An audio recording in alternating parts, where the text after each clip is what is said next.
શું કામનું છોટું મૂકી દો માઇક દબાવતા ને અમારો અવાજ આજે કાલાવાડ મુકામે અલગ અલગ ગામડામાંથી દૂર દૂરથી સ્વયંભૂ આવેલા સૌ આગેવાન શ્રીઓ, ખેડૂતો, યુવા દોસ્તો, અમારા આમ આદમી પાર્ટીના સૌ આગેવાન શ્રીઓ, જિલ્લાના પ્રમુખ શ્રી વશરામભાઈ, લોકસભાના ઇન્ચાર્જ શ્રી પ્રકાશભાઈ દોંગા, જેમણે કાલાવાડની અંદર નેતૃત્વ લેવાની હિંમત કરી છે અને નિર્ણય કર્યો છે, એવા નાનજીભાઈ ચોવટિયા આજે આપણી સાથે જોડાય છે. એમનું ખૂબ ખૂબ આમ આદમી પાર્ટીમાં સ્વાગત કરું છું. આપણને માર્ગદર્શન આપી રહેલા ડૉક્ટર શ્રી તેમજ અમારા સૌ આગેવાન શ્રીઓ, દયાબેન, અમારા અહીંના તાલુકા પંચાયતના સભ્ય અને મીડિયાના મિત્રો, પોલીસના મિત્રો, બધાનો ખૂબ ખૂબ પહેલા તો બે હાથ જોડીને આભાર, સૌને પ્રણામ. નાનજીભાઈએ જે વાત કરી એમાં મને રાજકારણના શબ્દો ઓછા અને હૃદયમાંથી નીકળેલા વેદનાના શબ્દો વધુ લાગ્યા.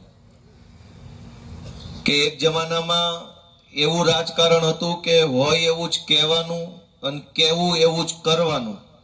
એ રાજકારણના જમાનાના નેતા છે. અને એ વખતે લગભગ બધી પાર્ટીના નેતામાં એવું હતું કે સાચું બોલવું, લોકોને ગેરમાર્ગે ન દોરવા, અને જે બોલીએ એના ઉપર ઊભું રહેવું, ટકવું, અને લોકોનો વિશ્વાસ સંપાદન કરી અને રાજનીતિમાં સફળ થવું. એ પ્રથા હતી કે લોકોનો વધુને વધુ ભરોસો જીતવો, વધુને વધુ પ્રેમ જીતવો, અને જેટલો વધુ પ્રેમ એટલી મોટી સરકાર બનાવવી. એવું બધી પાર્ટી એ જમાનામાં કરતી હશે. ભાજપ પણ એવી હશે એ જમાનામાં. આજ પિક્ચર ઊંધું થઈ ગયું છે કે લોકોને વધુને વધુ ડરાવવાના, વધુને વધુ ધમકાવાના, વધુને વધુ દંડા મારવાના, અને જેટલું બીવે એટલા જ વધુ મત આપે ને સરકાર બનાવે. 30 વર્ષમાં આટલો ફેર પડ્યો. કેશુબાપાથી લઈ અને હાલની જે સરકાર છે ત્યાં સુધીમાં આટલો ફરક પડ્યો. અને એ આખો ઘટનાક્રમ માત્ર નાનજીભાઈએ નહીં, ભાજપના અનેક નેતાઓએ પોતાની નજરે જોયો છે કે કેવી પાર્ટીઓ હતી, કેવી સરકારો હતી, ને આ શું અત્યારે હાલે છે. જે પીડા નાનજીભાઈની છે એ એની એકલાની નથી. હું અત્યારે જે બોલું છે વિડીયો ગુજરાતના જે જિલ્લામાં જશે ન્યાય ભાજપમાં તે 100-200 આગેવાનો એવા છે જે મારી વાત સાંભળીને કહે છે કે આ છોકરો સાચું બોલે છે. હજારો લોકોની એક જ પીડા છે કે રાજકારણમાંથી ભાજપે સારા માણસોના મૂળિયા કાઢી નાખ્યા.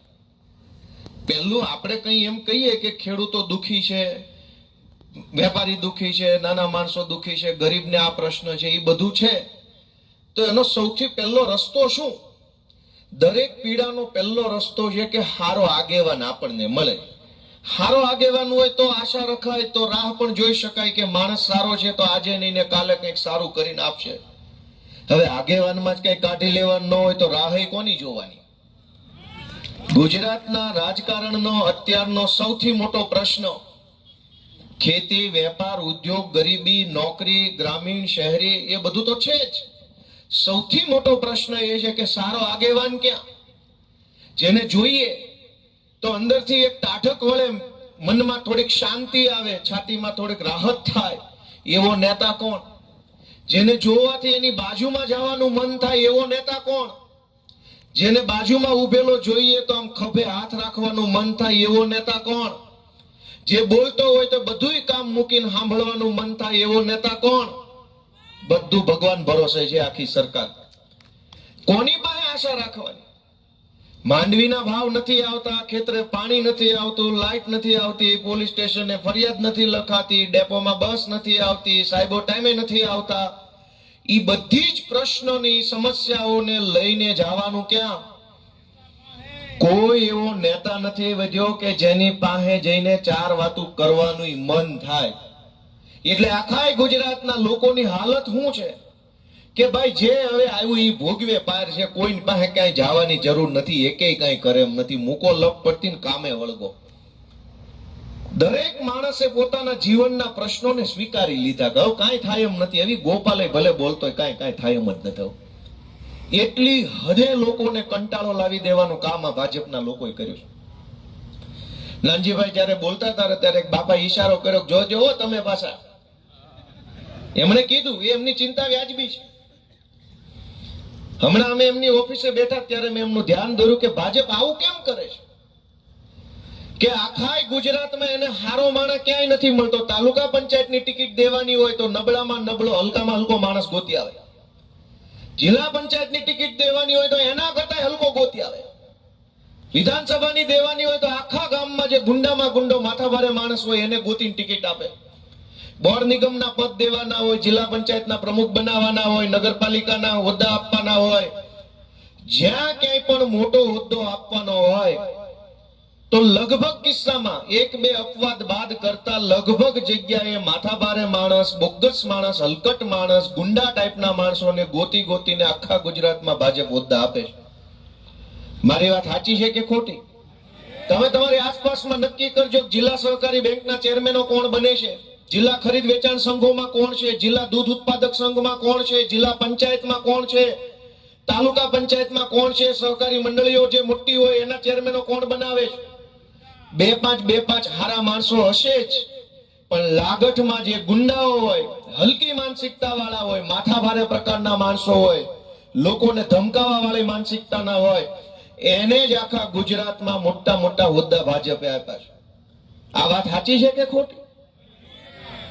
એનું કારણ એટલું જ કે કેશુબાપાના જમાનામાં લોકોનો પ્રેમ મેળવીને મત લેવાની કોશિશ કરવામાં આવતી કે વધુ ને વધુ પ્રેમ મળવો જોઈએ. આજે અમે શું કરીએ છીએ આમ આદમી પાર્ટી વાળા, એટલું સારી રીતે કામ કરીએ, કોશિશ કરીએ કે લોકોનો પ્રેમ મળે. ભાજપ શું કરે છે કે પ્રેમની જરૂર નથી, ધોકો લઈને બજારે નીકળે એવા ગોતિયાઓને બધે ધોકા પછાડવા વાળાને ટિકિટ આપો, ગુંડા બદમાશોને. બીકના મારા જેને દેવાના છે એ દેશે, નહીં દેવાનો એ કોઈ નહીં દે, ઘરે પડ્યા રહેશે. છેલ્લે તો ભાજપનો જ ફાયદો. બીકમાં અડધા માણસો ભાજપને મત આપી આવે અને અડધા માણસો દેવા જ ન જાય. બીકના માર્યા કે ગુંડો ઉભો છે એની સામે મત દેશું તો અમને આમ કરશે તેમ કરશે. ડરનું સામ્રાજ્ય ફેલાવી સરકાર બનાવવાની કોશિશ વારંવાર થઈ રહી છે. પણ અમારે તમારા ભરોસે, તમારા ટેકે, તમારા માધ્યમથી એટલું કેવું છે કે બધાય બી જાય એવા ન હોય. કોકને એની માએ નો હવાશે હૂંટ ખાઈને પેદા કર્યા હોય તો મોકલે અમારા ઘરે ઈડી, સીબીઆઈ, સીડી, બીડી જે કઈ ફાવતો હોય મોકલે. અમે બેઠા છીએ કોણ અમારા પગથિયા ચડે છે, હું ફાંસીએ ચડાવે છે, ગોપાલભાઈ ઇટાલિયા જોવા તૈયાર છે. એમ થોડા બી જવાના હોય કઈ? તમારી સરકારમાં એ તાકાત નથી કે તમે એક પ્રમાણિક માણસને ડરાવી શકો. એ તો ચોર હોય એ બીવે, ખોટું કરવું એ ડરે. અમારે તો ખોટું કરવું નથી ને કરવા દેવું નથી ને, એટલે કોઈનાથી બીવાનું થતું નથી. જે થવું હોય થઈ જાય ને આમાં ક્યાં રોજ મરવાનું છે? એકવાર ગોળી વાગશે, એકવાર એક્સિડન્ટ થઈ જાય, બીજું બે વાર થોડું થશે. દોસ્તો, હું તો તમને વિનંતી કરવા આવ્યો છું કે પ્રશ્નોની ચર્ચા કરવા બેસીએ તો ગુજરાતમાં 2 મહિના હું અહીંયા ઉભો રહીને વાત કરું તો એકનો એક પ્રશ્ન બીજી વાર ન આવે, એટલા પ્રશ્ન છે. જવાબ હું દરેક પ્રશ્નનો જવાબ એક જ છે કે કોક હારો માણા રાજકારણમાં તમે ચૂંટણી જીતાડીને પહેલા લઈ આવો ને તો કઈક આપણે વાટે રહેવાય, બાકી વાટે રહેવા પણ નથી. એક જમાનામાં કેશુબાપાના જમાનામાં રાજકારણની અંદર નેતાઓની કેટલી ઇજ્જત આબરૂ હતી. ધારાસભ્યોનો તો કેવડોય વટ હશે, કેવડો વટ હશે. તો મેં તો જોયો નથી એ જમાનામાં. તમે બધા જોયા હશે તો ખબર પડતી કે ધારાસભ્ય આવે એટલે આમ ગામમાં હું થઈ જાય. અને આજ ભાજપે એના ધારાસભ્યોની એવી ધૂળ ધાણી આબરૂ કરી છે, પટાવાળા કરતા હલકી વેલ્યુ લઈને ફરે છે, તો બોલી નથી શકતા એ કઈ કે અમારી કઈ વેલ્યુ નથી બોલી શકતા. કોઈનું કાંઈ ઉપજે તો હરામ બરાબર છે. ઈ અંદરથી મનમાં જાણે છે કે અમારું કાંઈ ઉપજતું નથી, પણ શું કરવું? પેટ્રોલ પંપો હાંકવા હોય, રેતી કાઢવી હોય, દારૂ વેચવો હોય, કોન્ટ્રાક્ટ લેવા હોય, બ્લોક બનાવવાના કારખાના નાખ્યા હોય, સિમેન્ટના પાઇપના કારખાના ખોલ્યા હોય, ની સરકારી પધરાવતા હોય નકલી પાઇપો, હલકી ક્વોલિટીના. બોલ્યા વગર રહેવું પડે. બોલે તો કારખાનું બંધ થઈ જાય તરત. મોટા ભાગના ભાજપની અંદર જોડાયેલા લોકો છે એ પૈસા કમાવા માટે જ ભાજપમાં છે. એની કમાણીનો બીજો કોઈ રસ્તો નથી. ભાજપમાં રહેવાનું, નાના મોટા સરકારી કામમાં કટકી કરી ખાવાની, નાના મોટા 2 નંબરના ધંધા કરવાના, પોલીસ સ્ટેશનોમાં ભલામણો કરીને હાંકવાનું બધું ડ્રગ્સનું કે દારૂનું કે પેલું બાયોડીઝલનું કે જુગારનું કે કંઈ પણ હોય, અને એ રૂપિયાથી જોરથી ભારત માતાને જય બોલવાની, જેટલા વધારે કમાય એટલું જોરથી ભારત માતા કે, એટલે આપણને ખબર પડે જાજુ કમાણો. આમ જનતા કાં નથી બોલતી જોરથી? કેમ કે કઈ લૂંટાઈ ગયા, ખિસ્સાઈ નથી ગયા. ખાલી ખિસ્સા નહીં, ખિસ્સા જ નથી. હાથ નાખો હોહરો નીકળે એમ છે, કઈ વધ્યું જ નથી. અને એટલે અમે તો તમને વિનંતી કરવા આવ્યા છીએ કે આ નુકસાન આમ આદમી પાર્ટીનું નથી, ગોપાલભાઈનું નથી. નુકસાન તો છેલ્લે જનતાનું છે ને. નેતા ક્યાં કોઈ ગળા ફાં ખાઈ જવાના છે, પંખે ટીંગાઈ જવાના છે. હું એક ચૂંટણી હારી ગયો તો બીજી હું જીતી ગયો, કદાચ ત્રીજી જીતી જાવ અથવા હારી જાવ, નેતાને શું થાય? નેતાને કાંઈ નથી થવાનું, મરો જનતાનો થવાનો છે. તો જાગવું પહેલા તો જનતાએ પડશે. અમે તો તમારા છોકરા થઈને જગાડવા આવ્યા છીએ. થોડુંક જાગો ને થોડો હાવણો દબાવો તો થોડું સાફ થાય, અને થોડું સાફ થાય તો પછી છેલ્લે ઘણું સાફ થાય. પણ સહેજ તો સાફ બધાય કરવું પડશે. કોઈ જવાબદારી નહીં લે તો શું થાય? દરેકે પોતાના ગામમાં, પોતાના વિસ્તારમાં, પોતાની જ્ઞાતિમાં જવાબદારી લેવી પડશે કે આ તાલુકા જિલ્લા પંચાયતની ચૂંટણીમાં ચૂપચાપ ક્યાંય નજરમાં આવ્યા વગર મારી રીતે હું મારી ક્ષમતા પ્રમાણેના મત આમ આદમી પાર્ટીને અપાવીને એક વખત કરી બતાવીશ ભાજપ વાળાને. મિત્રો, આ વિધાનસભાની અંદર બજેટ સત્ર ચાલુ છે. અમે જે કઈ મુદ્દો ઉઠાવી આમ આદમી પાર્ટીના ધારાસભ્ય, ખેડૂતનો મુદ્દો, વેપારીનો મુદ્દો, કર્મચારીનો મુદ્દો, પાણીનો મુદ્દો, વીજળીનો મુદ્દો, કઈ પણ મુદ્દો ઉભા થઈને મૂકીએ એટલે સામેથી તરત એક જ જવાબ આપે કે ભાઈ આટલી બધી સમસ્યા હોય તો અમને મત કોણ દઈ જાય છે? હવે હું કેવું એને? હવે ને હું કેવું કે અમને મત દેશે જનતા, 30 વર્ષથી અમને ચૂંટે છે, તમે શેના લઈ આવેલા? આટલા બધા પ્રશ્ન છે. તમારા દરેક પ્રશ્નનો જવાબ, એટલે કે વિપક્ષના દરેક પ્રશ્નનો જવાબ તો જનતા ચૂંટણીમાં આપે છે, અમને મત આપે. આવું બોલે છે. હવે તમે વિચારો કે કયા મોટે પ્રશ્ન ઉઠાવવાનો. અમે એમ કીધું, મેં અમારા ચૈતરભાઈ, હેમંતભાઈ બધાએ કીધું કે ભાઈ ખેડૂતોને વીજળી કાં દિવસે નથી આપવામાં આવતી? તો કે દિવસે વીજળી ન મળતી હોત કેમ ભાઈ બધી સીટ ઉપર ભાજપ જીત્યું છે? વાત તો એ સાચી છે. કાલાવાડમાં ભાજપ જીત્યું છે, જામનગરમાં ભાજપ જીત્યું, ગ્રામ્યમાં જીત્યું, આમેય જીત્યું. કોણ જીતાડી ગયું ભગવાન ભાણે. પણ દિવસે વીજળી, અમે એમ કીધું કે ધારો કે કોઈ ડોક્ટર હોય નવું દવાખાનું ખોલે તો સરકાર એને દિવસે વીજળી આપે કે ન આપે? આપે કે ન આપે? કોઈ માનો કે વકીલ હોય ઓફિસ ખોલે પોતાની જામનગરની કોર્ટની સામે, તો એને સરકાર દિવસે વીજળી આપે કે ન આપે? કોઈ એકાઉન્ટન્ટ હોય સીએ, એ પોતાની એકાઉન્ટની ઓફિસ ખોલે તો સરકાર એને દિવસે વીજળી આપે કે ન આપે? કોઈ પાનનો ગલ્લો ખોલે તો પણ સરકાર દિવસે વીજળી આપે. કોઈ ગેરેજ ખોલે 2 વ્હીલ 4 વ્હીલ નું તો પણ સરકારે દિવસે વીજળી આપે. તો ડોક્ટર હોય, વકીલ હોય, સીએ હોય, ગેરેજ વાળા હોય કે પાનના ગલ્લા વાળા બધાય પોતાનો વ્યવસાય કરે છે. તો ખેડૂત પણ ખેતી વ્યવસાય જ કરે છે. બીજા બધા વ્યવસાયમાં દિવસે આપો તો આ વ્યવસાયમાં કેમ અંધારું? ખેડૂતનો વ્યવસાય ખેતી છે તો એને દિવસે વીજળી આપો.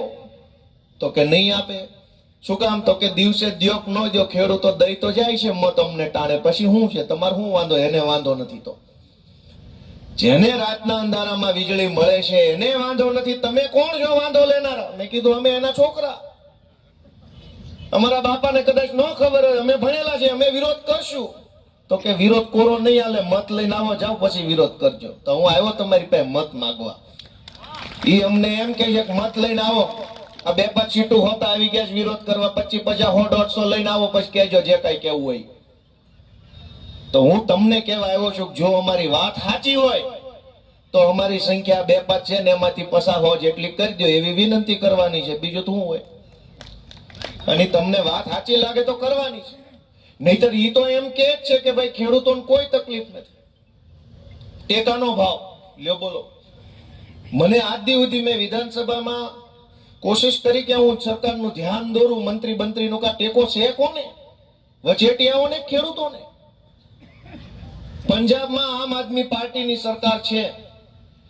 ન્યા પંજાબની સરકારે નિર્ણય કર્યો છે જ્યારથી બની ત્યારથી કે ખેડૂતના ખેતરમાં જેટલો પણ પાક પાકે ઈ તમામે તમામ દાણે દાણો સરકારે લઈ લેવાનો, એક દાણોય બહાર વેચવાની જરૂર નથી.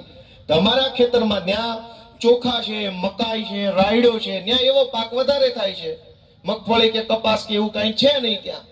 પણ પંજાબમાં જે કઈ પાક પાકે છે, ધારો કે ખેડૂતના ખેતરમાં 500 ખાંડી ચોખા પાક્યા દાખલા તરીકે, તો સરકાર 500 એ 500 લઈ લેશે.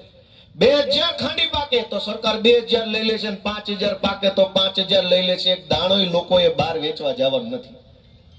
અને અહીંયા શું છે કે તમારા ખેતરે 100 ખાંડી માંડવી પાકી તો સરકાર 150 મણ લેશે. શું કામ? કે 150 મણ ખાંડી લઈને તમને ટેકો નથી આપવાનો, પણ એ 150 મણ ખાંડીનું જે આખું સેન્ટર ખુલશે તો એક ભાજપ વાળાને કોથળાનો કોન્ટ્રાક્ટ મળે, ઈ કમાય. એકને ખટારાનો કોન્ટ્રાક્ટ મળે, ટ્રાન્સપોર્ટેશનનો, ઈ કમાય. એકને ગોડાઉનનો કોન્ટ્રાક્ટ મળે, ઈ કમાય. એકને ઓલા મજૂર તોલાટનો કોન્ટ્રાક્ટ મળે, ઈ કમાય. એકની જગ્યા ભાડે રાખી હોય, આવી જમીન ભાડે રાખી હોય, ઈ કમાય. 4-5 બીજા વચેટિયા કમાય. હંધાય ભાજપિયાઓનું પેટ ભરાય. તમને ટેકો થાવ હોય તો થાય, નકર જય ભોળાનાથ. આ ટેકાના ભાવની યોજના. ટેકો જ કરવો હોય તો ખેડૂતના ખેતરમાં જેટલું પાક્યું એટલું કેમ નહીં લઈ લેવાનું? યા તો 100% બંધ કરો. કેમ કે હવે 150 મણ માંડવી વેચવા માટે થઈને 2 મહિના તપ કરવું પડે. ક્યારે મેસેજ આવશે, 15 દી વાટ જોવાની. મેસેજ આવ્યા પછી લાઈનમાં ઊભું રહેવાનું. ન્યા લાઈનમાં જાવ તો ઘણી વખત કે પૈસા આપો તો માલ હારો, નકર ગારાનો. તો ઈ પૈસા દેવાના, માલ વેચ્યા પછી પૈસા પાછા આવે એની રાહ જોવાની. આમાં ટેકો કોનો? ખેડૂતોનો, મળતિયાઓનો? કરોડો રૂપિયા દોસ્તો ટેકાના નામે ભાજપના મળતિયાઓ કમાય છે. અને ખેડૂતને 5 પૈસા દેવાના હોય તો આ લોકોનો હરાવો જાય છે. દેશી ભાષા. અમે એવો મુદ્દો ઉપસ્થિત કરવાની કોશિશ કરીએ કે ભાઈ આ બધું બંધ કરો. યા તો તમે પૂરેપૂરો માલ ખરીદો, યા તો હાવ બંધ કરી દો. એ ભાઈ જે હશે એ જોયું જશે. તો કે ખેડૂતો અમને મત આપે છે, ભાઈ તમને શું વાંધો છે? જેની વાત કરવા આવ્યા છો એ જ અમને મત આપી જાય છે. હવે દરેક વાતનો હાથ જવાબ તો કરવાનો હું.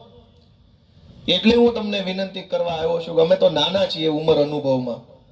મારી તો કોઈ એવી ઉંમર નથી કે આપણને એટલી બધી ખબર પડે. પણ તમે બધાએ રાજકારણ જાજુ જોયું છે, સરકારો જોઈ છે, નેતાઓ જોયા છે. હું તો તમને વિનંતી કરું છું કે જરાક જાગૃત બની જવાબદારી લઈ. હું મારો પોતાનો એક મત આપી જાઉં એમ નહીં.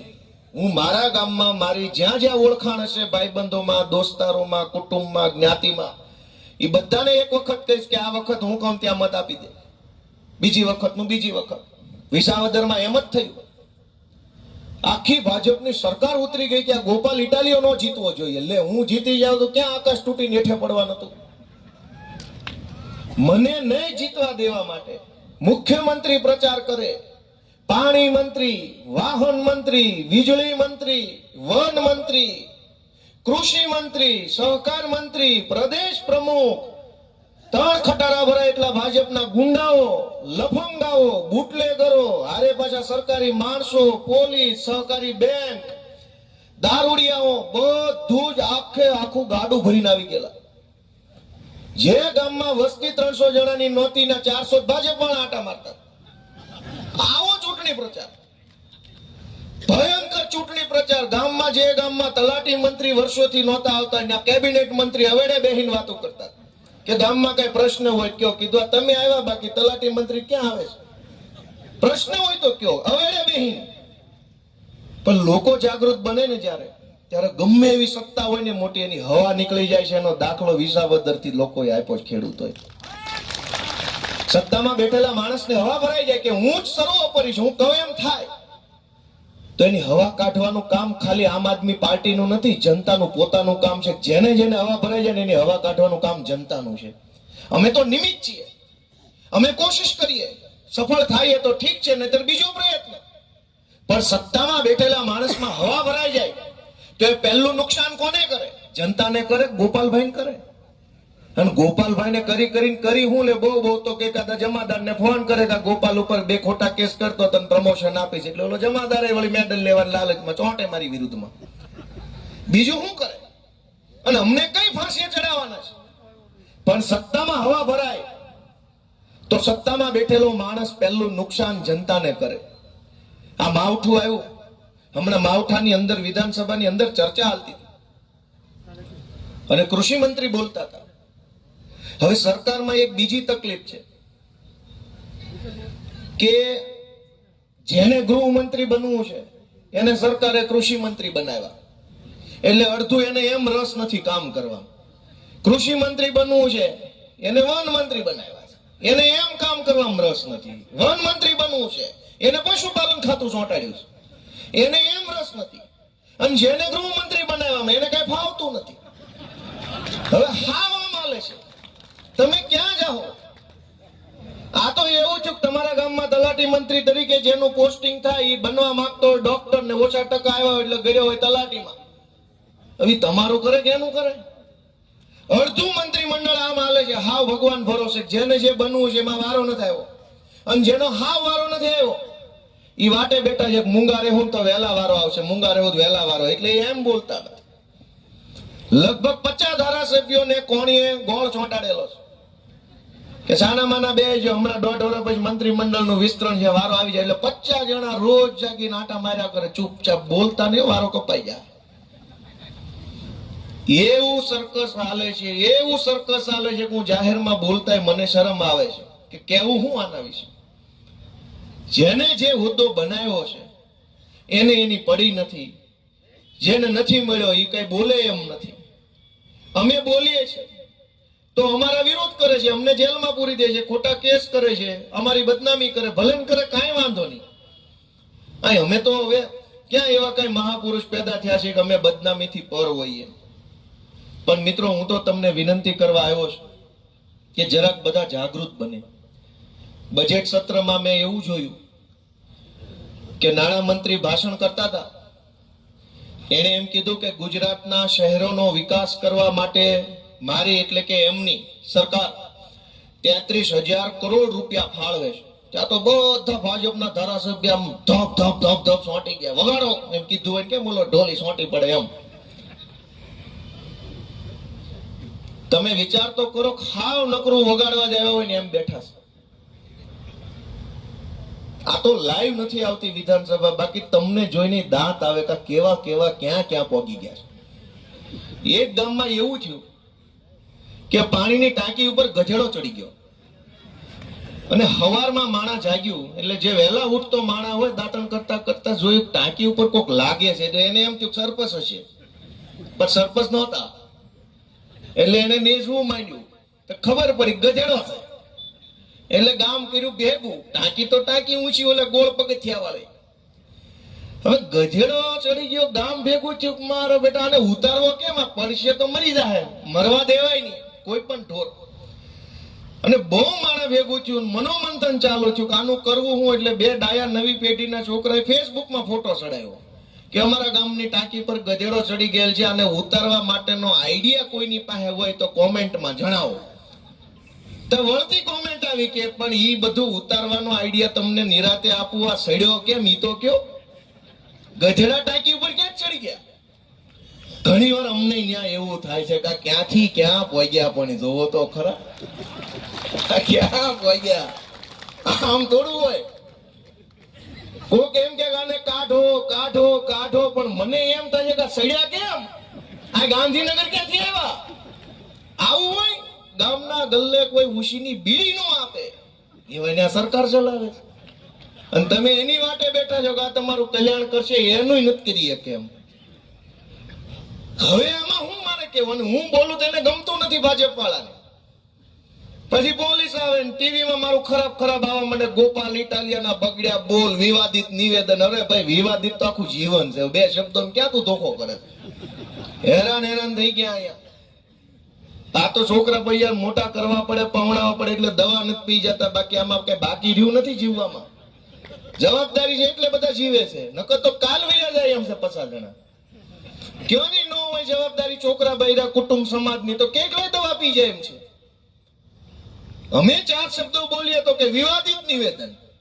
હવે હું કહેવાનું, તમારા તો ધંધા વિવાદિત છે, અમારા તો ખાલી શબ્દો જ હશે.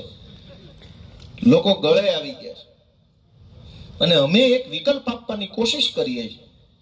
રાજનીતિમાં અમે શું કર્યું? કોઈ કાળા કામ કર્યા, કોઈ કાળા ધંધા કર્યા, કોઈને લૂંટી લીધા, કોઈનું ખૂન કરી નાખ્યું, કોઈને મારી લીધા? એક પણ નબળું કામની લિસ્ટમાં આવતું એવું કામ અમે નથી કર્યું ને એટલે છાતી કાઢીને ભાજપ અમે બોલી શકીએ છીએ. જેથી પાવલી જેટલું ખોટું કામ થઈ જાય ને તેથી હોકારો નાનો થઈ જાય. ઘણાના થઈ ગયા છે પણ હવે માને એમ નથી. એડિયું પી ગયા હોય એવો અવાજ થઈ જાય. તમે જેથી ખોટું કરો ને પછી ન ખોટું કરો તો તમારો અવાજમાં હાકોટો હોય. મિત્રો, શહેરોના વિકાસ માટે સરકારે 33,000 કરોડ રૂપિયા ફાળવ્યા. શહેરોનો વિકાસ થાય એમાં વાંધો શું હોય, પણ ગામડાનો વિકાસ કરવા માટે ગૃહ અને ગ્રામ નિર્માણ વિભાગને 14,000 કરોડ રૂપિયા ફાળવ્યા. તમે બધાએ મને એક જવાબ આપો કે ગુજરાતમાં શહેરોની સંખ્યા જાજી કે ગામડાની સંખ્યા જાજી? તો જાજુ માણા હોય ન્યા જાજા રૂપિયા ફાળવવાના હોય, થોડું માણા હોય ન્યા ફાળવવાના હોય.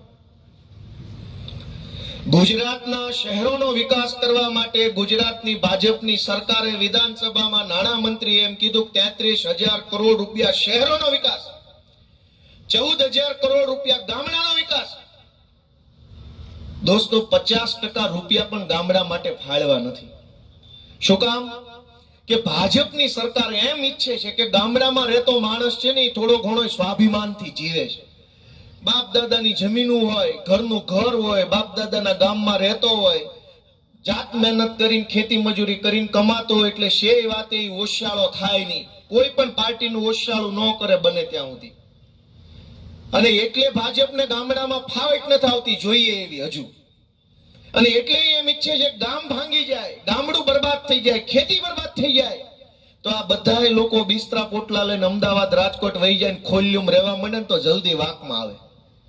કેમ કે રાજકોટ કે અમદાવાદ કે સુરતમાં તો પહેલા તમે સીધા પોલીસના વાંકમાં આવો, ટુ વ્હીલર નીકળો, ફટ લઈને ઉભા રાખે, બોલ ભાઈ શું છે.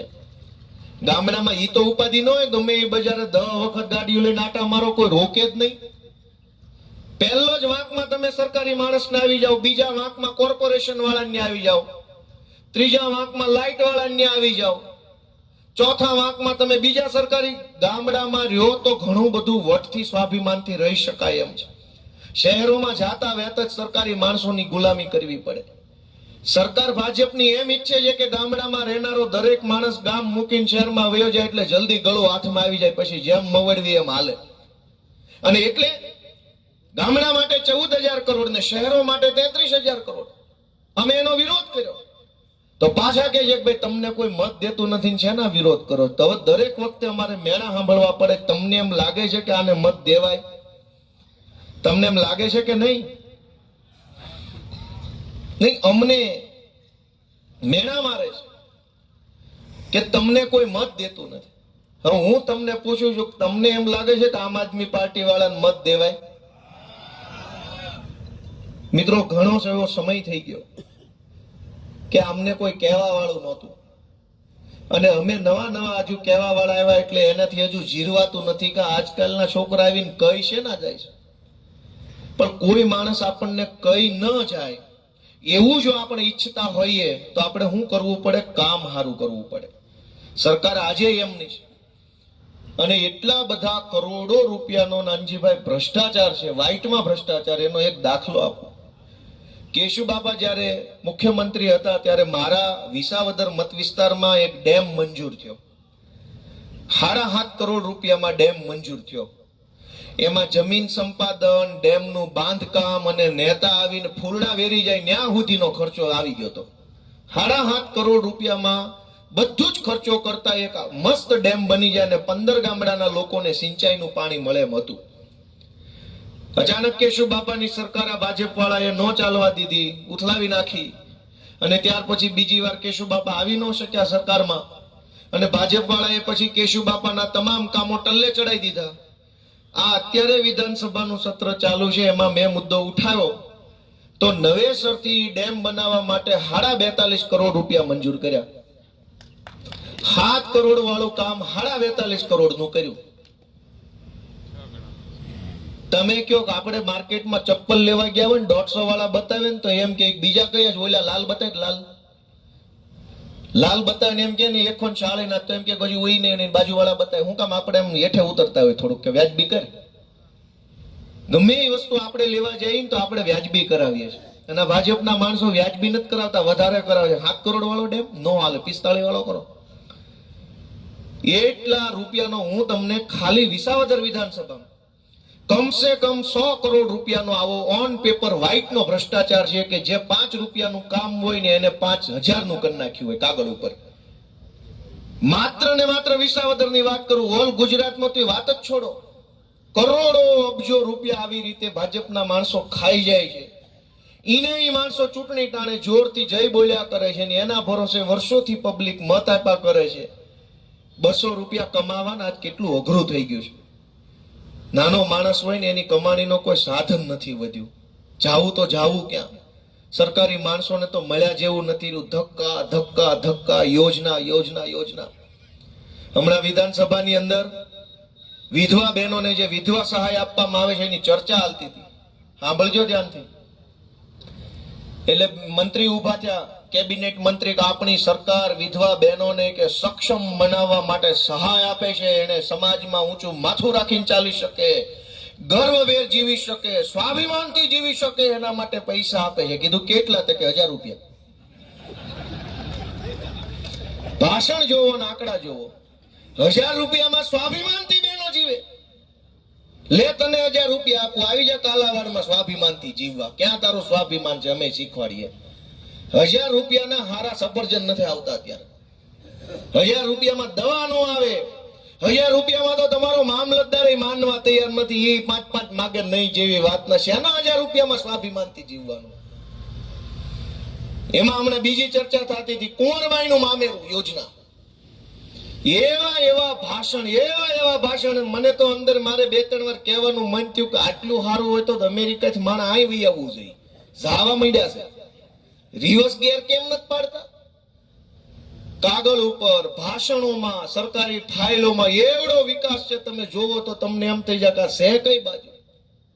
કુંવરબાઈનું મામેરું યોજનામાં કે અમે બહેનો દીકરીઓને સહાય આપીએ છીએ અને બહેનોનું કે મામા મામેરું ભરે છે. આપણી દાદાની સરકાર મામેરું ભરે. કેટલા રૂપિયા? તો કે 25000. મંડપ નો આવે 25000 નો. 25000 નું તો અત્યારે જમણવાર નથી થાય એમ. આવી વાતો, આવા મુદ્દાઓ કરી લોકોને ગુમરાહ કરવામાં આવે છે. અમે તો નવા આવ્યા છે રાજકારણમાં. બહુ જાજી અમને રાજકારણની ખબર પડતી નથી. પણ તમે બાવડું ચાલશો, તમે શીખવાડશો, તમે અમને આગળ લઈ આવશો તો અમે 100% સારું કામ કરીને બતાવશું, એવી અમારી જવાબદારી છે દોસ્તો.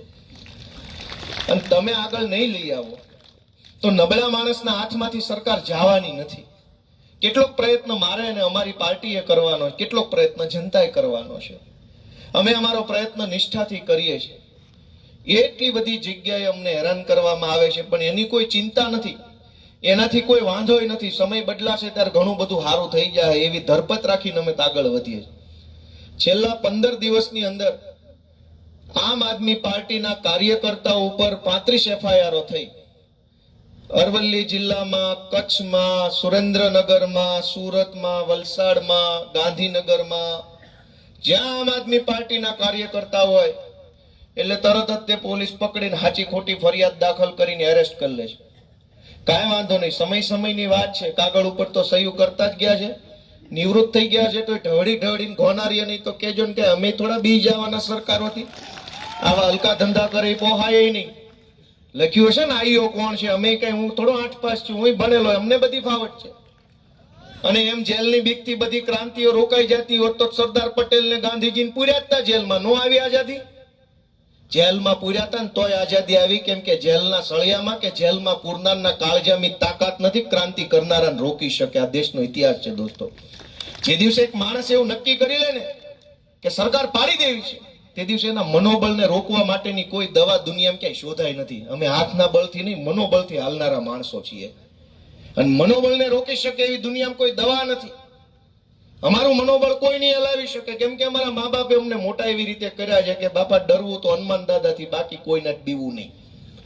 અને એટલે હું તમારી પાસે આશીર્વાદ માંગવા આવ્યો છું કે અમે જે કઈ બોલીએ છીએ એ તમારા ટેકે તમારા ભરોસે છે. તમે જાગૃત થઈને સપોર્ટ આપશો, તમે અમને આશીર્વાદ આપશો, તમે અમારા કામને જોઈને મત આપશો તો અમે હજુ ઘણું વધુ સારું કામ કરી શકીશું. અને તમારા આશીર્વાદ નહીં મળે તો ગુંડાઓના હાથમાં સરકાર છે જ. એ લોકો ડરાવા ધમકાવવાનો ધંધો કરે છે.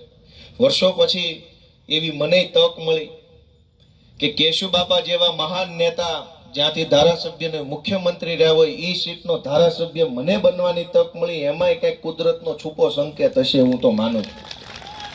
અને આ કાલાવાડેથી કેશુબાપા અહીંથી ધારાસભ્ય રહેલા, આજ મને કાલાવાડની અંદર આવી અને નાનજીભાઈ જેવા સારા આગેવાનોને જોડવાનો હું નિમિત્ત બન્યો છું. એમાંય મને લાગે છે કે કાંઈક લિંક થાય છે, કુદરતનો સંકેત. કાંઈક સારું થવાનું હોય તો જ આવું થાય. અને હમણાં અમારા આગેવાને કીધું કે ભાઈ માઇકમાં 2-3 વાર ધ્યાન દોરું, સંખ્યા ઓછી છે. ભાઈ કૌરવોની સંખ્યા કાયમ વધુ હોય ને પાંડવોની કાયમ ઓછી હોય, એટલે એ કઈ કોઈને કહેવાનું ન હોય કે અમારી પાસે 65 છે, અમારી પાસે પાંડવ છે, એમ બોલવાનું હોય. અને કૌરવ તો શું છે? કૌરવ છે. કૌરવ 100 હોય, પાંડવ 5 હોય. આ કાલાવાડની બજારમાં ભાજપની સભા થાય તો કોન્ટ્રાક્ટરો, બુટલેગરો, ડ્રગ્સ માફિયાઓ, પેટ્રોલ પંપે ખોટું